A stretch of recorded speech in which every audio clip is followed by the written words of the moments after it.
बहुत बहुत धन्यवाद अध्यक्ष महोदय।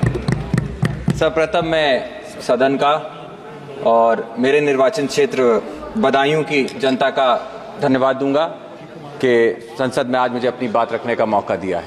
अध्यक्ष महोदय, जहां बजट की चर्चा में मुझे अपनी बात रखने का मौका दिया गया है, वहीं जब वित्त मंत्री जी बजट में अपना बजट पेश कर रही थी, उस समय पे बहुत बड़ी बड़ी बातें किसानों को लेकर कही गई, नौजवानों को लेकर कही गई, महिलाओं के लिए कही गई।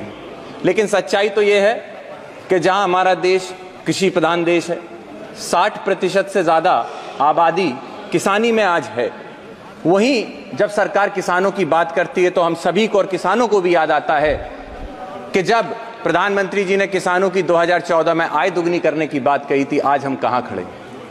हमने देखा इन 10 सालों में किस तरीके से किसान आंदोलन के जरिए अपनी जो भूतपूर्व मांगे थी, एमएसपी की मांगे, क्योंकि जब हम स्वामीनाथन कमेटी की बात करते हैं तो सामने से पक्ष के लोग हल्ला करते हैं कि हमने स्वामीनाथन कमेटी को लागू किया है। लेकिन सच्चाई अध्यक्ष महोदय ये है कि स्वामीनाथन कमेटी की जो मूल सोल था, जो थी एमएसपी, न्यूनतम समर्थन मूल्य, आज भी ये सरकार उसको लागू नहीं कर पाई है। और सरकार इस बात को याद रखे कि जब सर्दी, गर्मी, बारिश और धूप हमारे इस देश का किसान झेल रहा था, सरहद पे बैठा हुआ अपनी मांगों के लिए लड़ाई लड़ रहा था, उस समय पर यह सरकार ने अपना मुंह फेर कर उस किसान का अपमान किया है। हमें याद रखना होगा कि 700 से ज्यादा किसानों ने जब अपनी जान का बलिदान दिया, उस समय पे ये मौजूदा सरकार ने उनके बलिदान को पहचानने से भी इनकार कर दिया था। याद रखना होगा कि आज भी इस प्रदेश, इस देश के किसी ना किसी कोने में कोई 800 वो परिवार हैं जिन्होंने अपने मुखिया को खोया है। उन बच्चों के बारे में सोचिए जिस किसान के बच्चों को पढ़ाने के लिए, शिक्षा के लिए वो मजदूरी करता था, खेत में अपनी मेहनत मजदूरी करता था। आज उस परिवार का भविष्य क्या है। मैं आपके माध्यम से अध्यक्ष महोदय पूछना चाहता हूं कि मेरे निर्वाचन क्षेत्र में बदायूं, जिस क्षेत्र से आता हूं, वहां पे आज के समय पे सिंचाई को लेकर बहुत बड़ी समस्या है। जहां बदायूं के पास 2 नदियां बहती हैं, लेकिन उसके बाद भी उन नदियों से सिंचाई के लिए कोई भी कनेक्टिविटी नहीं है।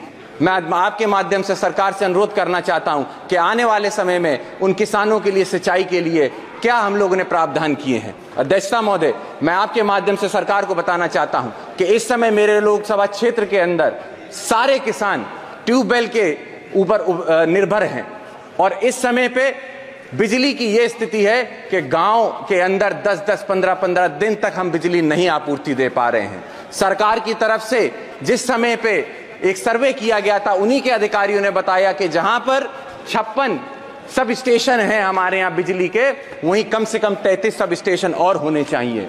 लेकिन उनकी रिपोर्ट पे जब सरकार ने निर्णय लिया तो उसको 33 सब स्टेशन को घटाकर मात्र 8 सब स्टेशन किए जाने की बात आ रही है। मैं आपके माध्यम से अध्यक्ष महोदय अनुरोध करना चाहता हूं कि किसान इस समय पीड़ित है, त्राहिमाम मचा हुआ है क्षेत्र के अंदर, इसीलिए बिजली की समस्या को शीघ्र ही देखा जाए और इन समस्याओं को समझा जाए। साथ ही साथ मैं अध्यक्ष महोदय, मैं आपके माध्यम से अनुरोध करना चाहता हूं सरकार से, सिर्फ उत्तर प्रदेश नहीं, कई प्रदेशों के अंदर किसानों के लिए सबसे बड़ी समस्या अगर कोई बनती जा रही तो आवारा पशुओं की बनती जा रही है।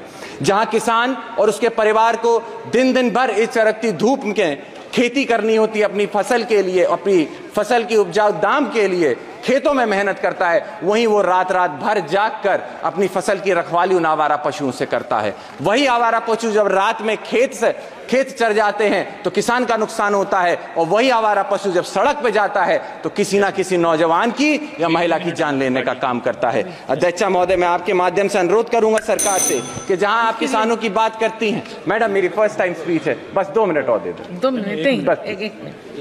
मैं आपके माध्यम से अनुरोध करना चाहता हूं अध्यक्ष महोदय कि जहां किसानों की बात की जाती है, वही किसान सम्मान निधि को देखकर सरकार अपनी पीठ थपथपाती है। मैं आपको बताना चाहूंगा कि आंकड़े कहते हैं कि रूरल सेक्टर के अंदर जहां पे खरीद की क्षमता घटती जा रही है, निश्चित तौर पे हमें समझना होगा कि किसान सम्मान निधि किसी काम की नहीं है।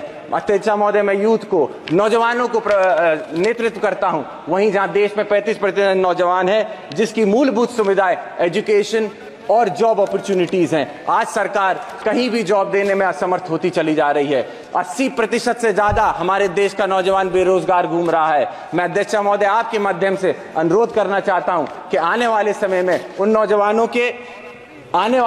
नौजवानों के रोजगार के लिए कुछ ना कुछ ये सरकार करने का काम करे। साथ ही में मैं आपसे अनुरोध करना चाहता हूं कि मुझ जैसे नौजवान, कई सारे नौजवान हैं जो यूनिवर्सिटियों से छात्र राजनीति से आगे बढ़ के इन सदनों का नेतृत्व करते हैं, वहीं आज उत्तर प्रदेश के अंदर छात्र राजनीति को खत्म करके कहीं ना कहीं नौजवानों को आगे आने से रोका जा रहा है। आखिरी मैडम, लास्ट है मैडम, छात्रों के लिए मैं ये कहना चाहूंगा, इलाहाबाद यूनिवर्सिटी जैसी संस्थाओं के अंदर जहां हॉस्टल की फीस बहुत कम रखी जाती थी सिर्फ इसलिए ताकि किसानों को कहीं ना कहीं किसानों के बच्चे पढ़ लिख सके, वहीं 400% अगर ये फीस को बढ़ाया जाता है तो निश्चित ही तौर पे किसानों के लिए ये एक बनने की बात होगी। आप सभी के लिए मैं आपका धन्यवाद देता हूं और अनुरोध यही करता हूं कि इन सभी बिंदुओं को देखते हुए आप सारी बातों को रखने का काम करें। बहुत बहुत धन्यवाद।